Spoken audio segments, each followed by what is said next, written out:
All right. Hi, Wade. Well, hello there, Casey. So we're a little bit late, obviously, but I'm doing this for Events Magazine Online and also for my little podcast, just so you know. Um, so I did watch the documentary. Mhm.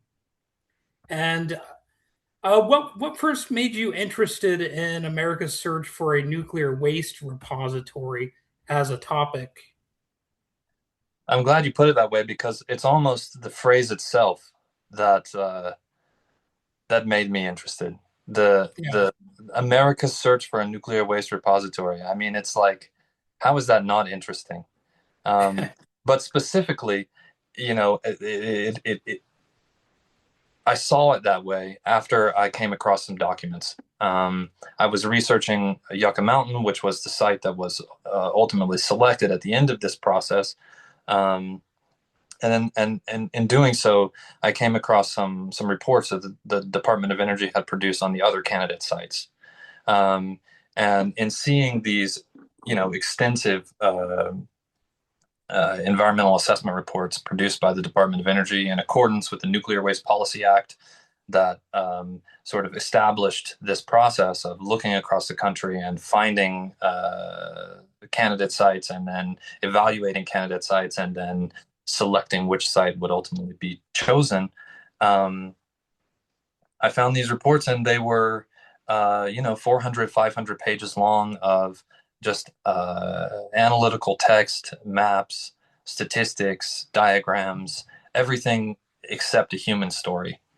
Um, and in seeing these documents on these small rural places across the country, and the extent of the analysis that the Department of Energy had produced on each of these places, this idea of the nation searching for a sacrificial lamb of sorts for this nuclear waste repository um, kind of planted itself in my mind as this grand narrative, and I was immediately very curious about the people and the communities and the stories that were not a part of this set of materials um, that was kind of the official documentation of the bureaucratic process to make this determination. And so the film was, in a way, an idea to discover those human stories and to assemble them in contrast to this way of characterizing a place through this utilitarian viewpoint versus a humanistic viewpoint. And when it comes to the nuclear waste, where does that exactly come from? Does it come from nuclear tests, or are there other sources? Yeah. Nuclear energy production, or Yes. the tests? Yeah. It comes from all of it, but um, the majority of the high level nuclear waste that's being produced comes from the nuclear reactors. So wherever Okay. there's a nuclear power plant, after they run the nuclear fuel rods through the power plant for some period of time, um, they become spent fuel, and those are high level nuclear waste, and they have to be managed, and they're lethally radioactive for over 10,000 years. And so the scientific consensus for what we do with this material is to basically find a suitable geological medium and to dig down really deep and to bury it and to leave it there. um, but yes, it comes from anywhere there's a nuclear power plant, they're producing nuclear waste, and then also anywhere there's there we're not doing so many nuclear tests in the present day, but we certainly were if you go back a few decades, and a lot of nuclear waste is produced in that process as well. And how did you decide whose voices would tell the story, and what guided your choices during the production? Yeah. Um, there was a question. I mean, I always knew from the beginning that the film I wanted to primarily be a people's history, that it would be assembled from people's stories in these communities about what they're experiencing in the present day, and also about the the experience of facing this possibility of being selected and their encounter with the Department of Energy in making this decision. And of course, in certain sites in the film that are more connected to historical and ongoing nuclear activities, like the Hanford Nuclear Reservation in Washington or the Nevada nuclear testing site in southern Nevada, people are really still dealing with the impacts and ongoing nuclear programs. So I wanted to hear from people in these communities dealing with these issues, and to reserve the voice of the Department of Energy for the documents themselves. There was a period of time in working on the film where I was trying to get in touch with certain representatives from the DOE or people who worked at these various sites, um, uh, and kind of consider integrating some um, official viewpoint. But ultimately, I would have only, first of all, I wasn't really able to speak with anyone. But if I would have been, I probably would have received, a kind of PR version of their Sure. narrative. And the truth of their narrative is there in the archive anyway. So that was ultimately what I decided to do with the film, was that the governmental voice comes through the documents that they themselves produced, and the people's voice comes from the people. And one interesting aspect of the movie is that these official documents, they sort of almost have a disjointed conversation with the people that you interview.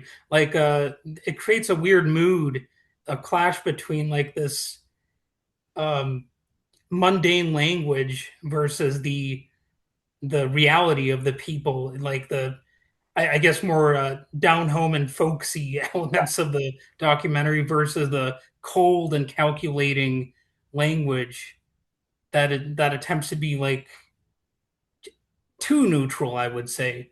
right, right. Yeah, So this, it's almost like man versus machine in a way, yeah, uh, like humans versus robots. That's almost like the vibe that I got out of it personally. right, right, right. This like, yeah, bureaucratic machine for sure. I mean, there's the one excerpt, and I think it's in, yeah, it's in Washington and the Hanford site, and I don't remember the exact phrasing, but it says something like, study area residents have been shown to have uh, more knowledge about nuclear materials than the general public, you know, and that's like an excerpt from the report on this place. And then we hear from Tom Bailey, who lived next to the Hanford Nuclear Reservation his entire life and talks about the impacts of being a downwinder, um, and facing the kind of contaminated environment. So that's, you know, on one hand, that's a validation of the statement from the Department of Energy, that the fact that study area residents know more about nuclear materials. Well, yes, they did. They've been dealing with it their whole lives than the general public. But what they have to say about it is certainly not neutral.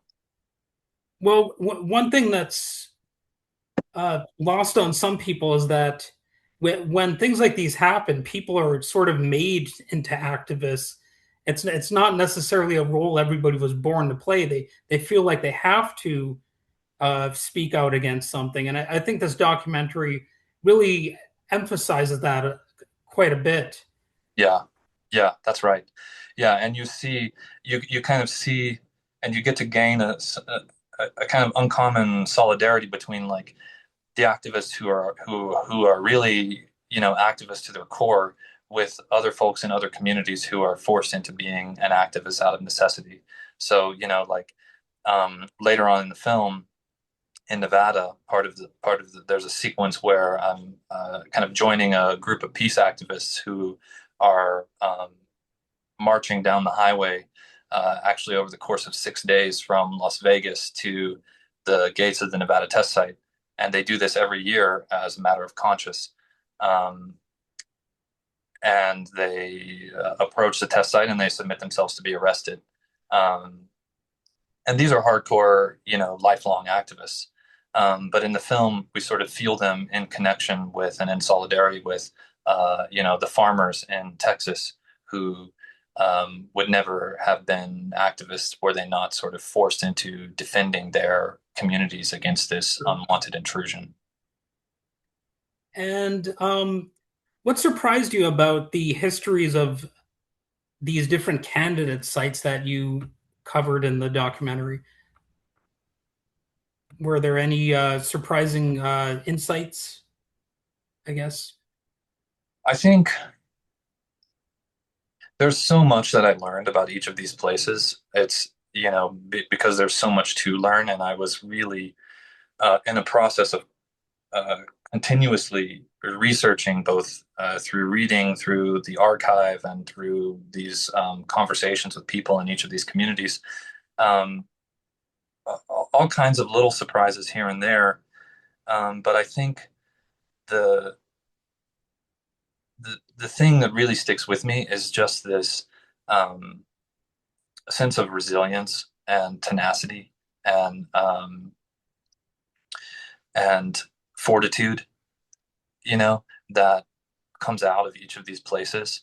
And not that I wouldn't have expected it, but but to encounter it and to engage with people and to learn the circumstances that they went through and to um, understand the specifics of their own histories and sort of what motivated their response to these circumstances.